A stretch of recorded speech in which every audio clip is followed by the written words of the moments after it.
Dimanche 20 décembre 2020, bonjour à tous, il est 6h30 et merci de suivre RTI 1 pour vous informer. Les cérémonies d'hommage à Amadou Gon Coulibaly ont pris fin hier samedi à Korogo. La direction du RHDP en a profité pour faire le point de ses activités. La rencontre avec la presse a été marquée par plusieurs témoignages sur la vie de l'ancien chef de gouvernement. De retour de Korogo, le compte-rendu de Mahama Traoré. De l'opposition à l'accession au pouvoir d'État, Amadou Gon Coulibaly a fait chemin avec des hommes et des femmes. Depuis son décès le 8 juillet dernier, les compagnons de lutte, collaborateurs ou filleuls de l'ex-premier ministre, retiennent de lui une ou des valeurs à pérenniser. On a beaucoup parlé de sa probité, mais on ne sait pas à quel point. Le respect de la chose publique était quelque chose de sacro-saint chez lui. Ce n'est pas certain que moi-même, quelles que soient les qualités que je verrais chez quelqu'un, qu'en 2 mois et demi, je lui aurais confié un poste aussi important dans un pays, parce que la gestion des finances publiques, ça demande quand même une grande confiance. Pas seulement de la technicité, mais vraiment une grande confiance à pouvoir gérer certaines choses. C'est ça le Premier ministre Amadou Gon l'a fait, en 2 mois et demi seulement. Il a semé quand même une graine ou des graines. La génération Amadou Gon Coulibaly, c'est une réalité aujourd'hui. Tous autant que nous sommes, jeunes et moins jeunes, avons tous reçu quelque chose de lui et portons tous en nous quelque chose d'Amadou Gon Coulibaly. C'est pour ça que je dis que Amadou Gon ne mourra jamais. C'est l'homme de foi, l'homme de charité et l'homme qui sait porter des espérances. Amadou Gon a tant aimé sa famille, tant aimé ses enfants, tant aimé ses frères, tant aimé ses cousins. Il n'y avait pas de différence entre ses cousins et ses frères, entre ses oncles et ses enfants. La famille, pour lui, était le socle de sa vie. Ce que je retiens, c'est l'humilité, c'est l'homme de conviction, c'est l'homme qui a été loyal jusqu'à la fin de sa vie. Cette conférence de presse de clôture des journées d'hommage et de recueillement en la mémoire de l'ex-président du directoire du RHDP a été marquée par la diffusion d'un film sur les actions réalisées par l'homme à la tête du gouvernement. Le parti au pouvoir a également annoncé la création prochaine d'un institut de formation politique baptisé Amadou Gon Coulibaly, en plus de l'hommage qui lui sera rendu tous les 8 juillet à Korogo. Et puis, dans le cadre des journées de recueillement à la mémoire d'Amadou Gon Coulibaly, des prières ont été dites vendredi dernier pour le repos de son âme. Une messe à la cathédrale Saint-Jean-Baptiste et des séances de lecture coranique à la mosquée Djelisso de Korogo. Plus de détails avec Jérôme Kofi Aboula. La mosquée du Djelisso de Korogo, c'est le premier lieu de culte qui a accueilli ce vendredi les prières en la mémoire de Amadou Gon Coulibaly, décédé le 8 juillet 2020. Prières au 2e jour des cérémonies de recueillement à l'ex-premier ministre organisées par le RHDP dont il était le président du directoire. Par leur présence massive à la mosquée, les cadres du parti veulent continuer de manifester leur attachement à celui qui a toujours été pour eux un exemple. Pour nous aujourd'hui, cet hommage, qui est donc la mise en œuvre de la voie tracée par le président Alassane Ouattara, représente pour nous des moments d'émotion, mais en même temps des souvenirs. Ça nous permet aussi de nous retrouver pour tracer les sillons de l'avenir, parce que les défis à relever sont nombreux. À partir donc de Korogo, nous sommes venus promettre à Amadou Gon que l'histoire qu'il a écrite avec le président Alassane Ouattara se poursuivra. La ferveur est totale pour vous dire à quel point Amadou nous manque. Amadou a été un grand homme, Amadou a été un homme de piété, un homme de fidélité, un homme d'une compétence exceptionnelle et nous continuons de le pleurer.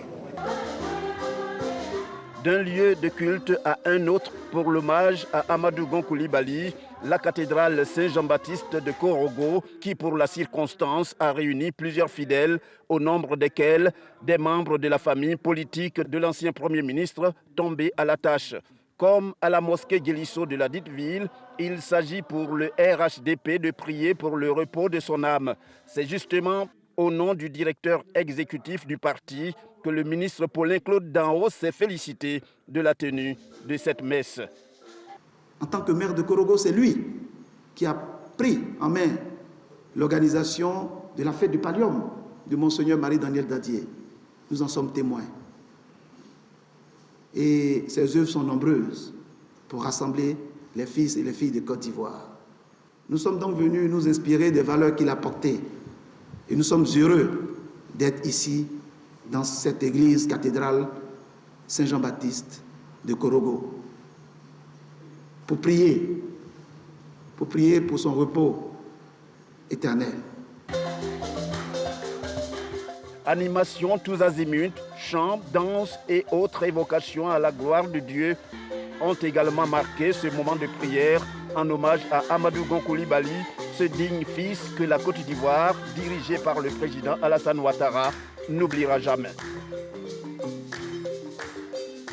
Toujours à Korogo, à la faveur des journées de recueillement à l'honneur d'Amadou Gon Coulibaly, il s'est tenu une réunion de coordination du RHDP, du Poro, de la Bagoué et du Tchologo. Une rencontre au cours de laquelle le RHDP a exprimé sa reconnaissance à ces trois régions du nord du pays pour leur contribution à la réélection du président Alassane Ouattara. Une victoire dédiée à Amadou Gon Coulibaly pour son rôle important dans la vie du parti oufouettiste. On retrouve encore une fois Jérôme Kofi Aboula. Le RHDP en conclave à Korogo ce vendredi dans le cadre des journées de recueillement à feu Amadou Gon Coulibaly. Une réunion extraordinaire élargie aux coordinations du Poro, de la Bagoué et du Tchologo. Il s'agit en fait d'un hommage voulu par le parti à l'ex-premier ministre qui aurait pu être candidat du RHDP à la dernière élection présidentielle s'il n'avait pas été rappelé à Dieu. Information, analyse de la situation sociopolitique, vie et fonctionnement du parti dans la perspective des élections législatives et d'hiver. Tels sont les points à l'ordre du jour de cette réunion. L'un des points du communiqué final qu'il a sanctionné porte sur l'investiture brillamment réussie du président Alassane Ouattara après sa réélection à la présidentielle comptant pour la Troisième République. La direction exécutive félicite le président Alassane Ouattara pour cette cérémonie solennelle qui a vu la participation de nombreux chefs d'État et de gouvernement, de nombreux représentants d'organisations internationales et sous-régionales, montrant ainsi le leadership de notre président à travers le monde entier. La direction exécutive rassure le président de la République que le RHDP sera le catalyseur du projet de société La Côte d'Ivoire solidaire. La direction exécutive soutient le président dans sa volonté de faire de la lutte contre la corruption et l'impunité son cheval de bataille. La direction exécutive s'incline devant toutes les pertes en vie humaine liées au mot d'ordre de l'opposition. La direction exécutive s'est prononcée sur le dialogue politique annoncé par le président de la République et qui sera conduit par le Premier ministre. La direction exécutive encourage le président à continuer à poser des actes qui vont dans le sens du renforcement de la cohésion sociale à travers cette énième main tendue à l'opposition en poursuivant le dialogue politique. Les régions du Poro, de la Bagoué et du Tchologo ayant contribué à cette réélection du président Alassane Ouattara avec un record de plus de 90%, il est tout à fait normal qu'elle inaugure ce genre de rencontre que le RHDP entend poursuivre pour exprimer sa reconnaissance. Et c'est pour dédier cette victoire à Amadou Gon Coulibaly, bâtisseur exemplaire et ressortissant de ces régions, que le parti oufouettiste décide qu'un hommage lui soit rendu chaque 8 juillet, date de son décès. Autre chose, à présent, les awards des entreprises, une cérémonie de distinction du top management des entreprises et des personnalités les plus performantes a été célébrée le 11 décembre dernier. Le dîner gala parrainé par le ministre de l'Économie et des Finances aura permis aux awards des entreprises d'accompagner et de soutenir le gouvernement dans sa politique de développement économique et social. Plusieurs opérateurs économiques et des entreprises du secteur privé ont été encouragés. C'est ce que nous dit dans ce reportage Jean-Luc Bambo.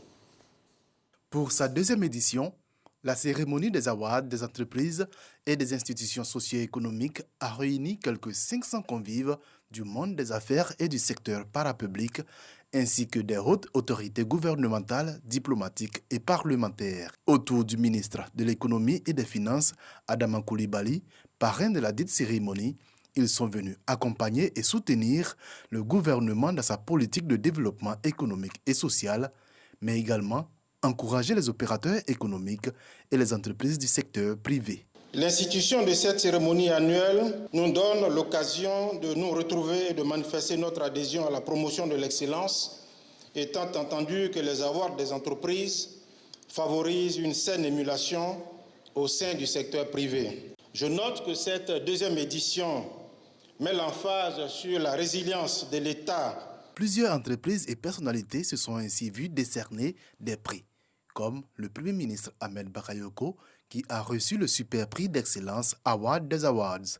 Le ministre de l'économie et des finances Adama Coulibaly, le prix pour le développement économique et l'investissement privé. D'autres prix spéciaux ont été décernés, notamment au ministre Aka Awele, Anne Désiré Ouloto ou encore au président de la Chambre de commerce et d'industrie, Fama Touré. Une quinzaine de PME, entreprises publiques et privées, ont été distingués pour leur savoir-faire. Le comité des awards, appuyé d'un jury, a en effet évalué les nominés sur la base de ce savoir-faire qu'ils placent au cœur de leur process et de leurs actions quotidiennes. Dans l'actualité internationale, 4 associations de défense des droits des femmes qui réclament l'interdiction au Mali de l'excision ont déposé une plainte contre l'État malien il y a quelques jours à Abuja, au Nigeria, devant la Cour de justice de la CEDEAO. Plus de 80% des femmes maliennes subissent l'excision, selon les chiffres des Nations Unies. Avec cette plainte, les associations de défense des droits des femmes espèrent contraindre l'État malien à criminaliser, comme il s'y est déjà engagé, les mutilations génitales féminines. Et puis, dans l'Afrique centrale, au Gabon, selon un communiqué publié hier samedi, le gouvernement a adopté vendredi en Conseil des ministres un projet de révision de la Constitution dont la modification la plus importante concerne l'intérim du président de la République, selon un communiqué publié hier samedi 19 décembre. Selon le projet adopté par le gouvernement en cas de vacance du pouvoir, l'intérim du chef de l'État est assuré par un collège composé de présidents de 2 chambres du Parlement et du ministre de la Défense. En cas d'indisponibilité temporaire, c'est le même trio qui va assurer l'intérim du président de la République. Autre modification, si la réforme est adoptée, l'article 78 dispose qu'une fois qu'il a quitté ses fonctions, le chef de l'État ne peut pas être jugé, recherché, détenu ou condamné pour les actes posés durant ses fonctions. Voilà, c'est tout pour ce premier point d'information sur RTI 1. Merci à tous de l'avoir suivi. Je vous retrouve ce soir à 23 h.